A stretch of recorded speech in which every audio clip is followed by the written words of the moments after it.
Guys, yung video na to pala guys, itong pangalawang TV na pinagawa sa atin ng ating customer na taga-Indang po. Ito po, sobrang bait po. Yung pong pinakain pa talaga tayo po bago pinagawa tayo ng pangalawang TV nila. So yun po, grabing sobrang bait ni sir.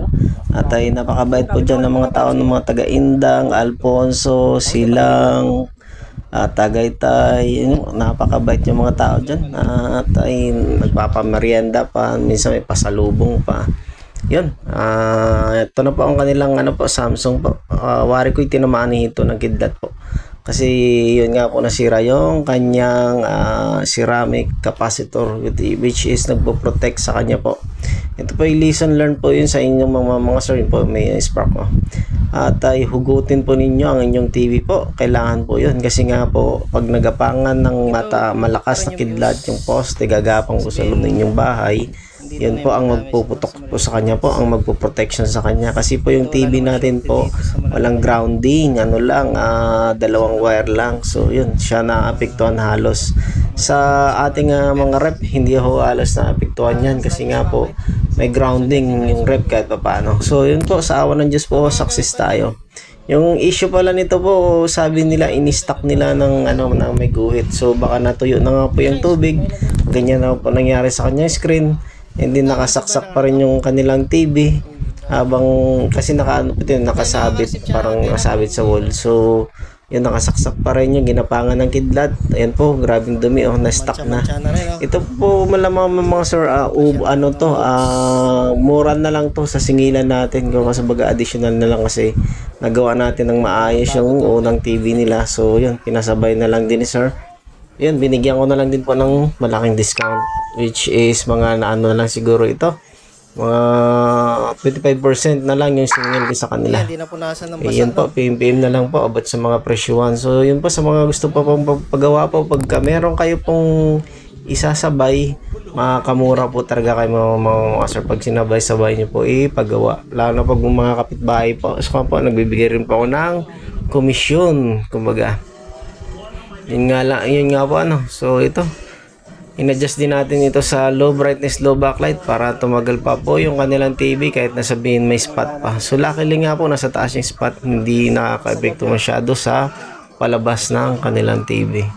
So yun po, at maraming salamat po talaga kay sir na sobrang bait po tayo. Sobrang mag-asikaso. Siguro na yan sa kanila dyan.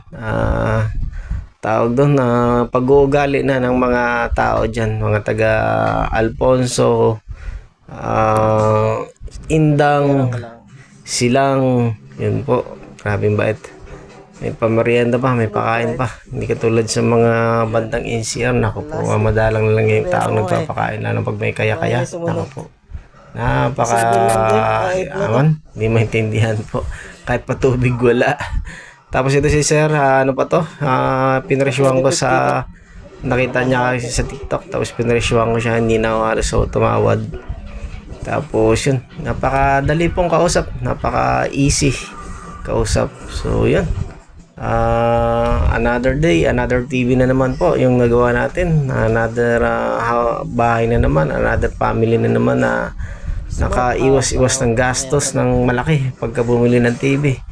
Which is same lang din kasi yung bagong TV nga 2 to 3 years lang. Hindi na-adjust yung brightness backlight, agad nasisira yung mga screen, which is yun yung lagi nyo na-experience po, di ba?